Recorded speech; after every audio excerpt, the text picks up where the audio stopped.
Hello, welcome to my video talking about biblical poetry. Today we're going to be answering 3 questions. First, what is considered biblical poetry? Second, how does it apply to our lives today? And third, how can we read biblical poetry so that we can understand it? All right, let's jump in, starting off with our first question. What is considered biblical poetry? Biblical poetry includes Proverbs, Job, Song of Songs, Ecclesiastes, and Psalms. Additionally, both the major and minor prophets are written mostly in poetic form, and a majority of other books in the Bible contain poetry of some form. Second, how does it apply to our lives today? Our understanding of biblical poetry will impact how we see the entire Bible. Almost every book in the Bible contains at least a small section of poetry.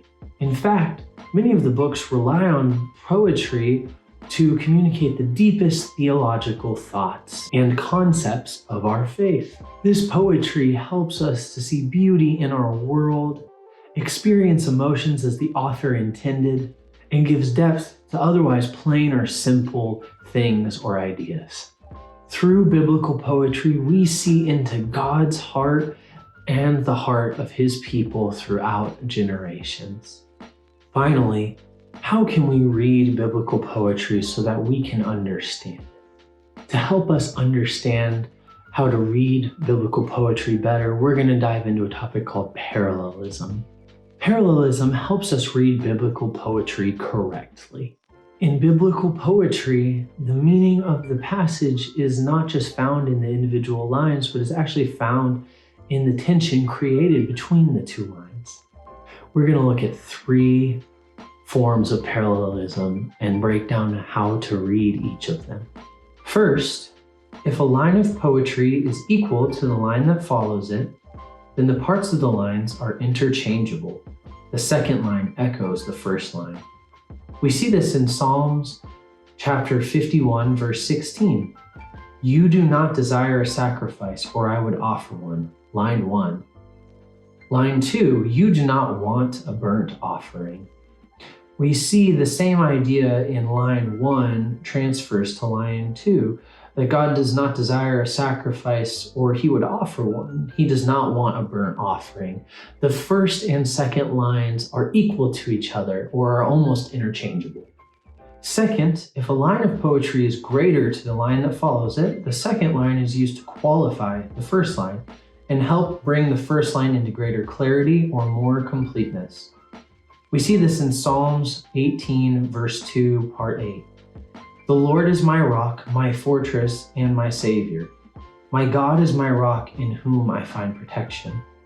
The first line expresses greater analogies and concepts, and the second line clarifies that God is in fact a source of protection, thus a rock, a fortress, and a Savior. The third type of parallelism we're going to look at is when the second line is greater than the first line. If a line of poetry is lesser to the line that follows it, the first line is used to introduce the second line, and the second line expands or completes the first line. We see this in Psalms 63, verse 2. I have seen you in your sanctuary and gazed upon your power and glory. Here we see the first line sets up the second line saying, I have seen you in your sanctuary, and then he elaborates on what he has seen in his sanctuary. He expands on it and adds completeness to the first line. He gazed upon your power and glory. So we know that when we look at biblical poetry, it can be helpful to use parallelism to help us understand the tension between different lines within biblical poetry. And using parallelism, we can start to understand a deeper meaning inside of poetry in the Bible. I pray that today you're able to take a look into biblical poetry and that this helps you to understand how you can interpret and read it to understand it yourself.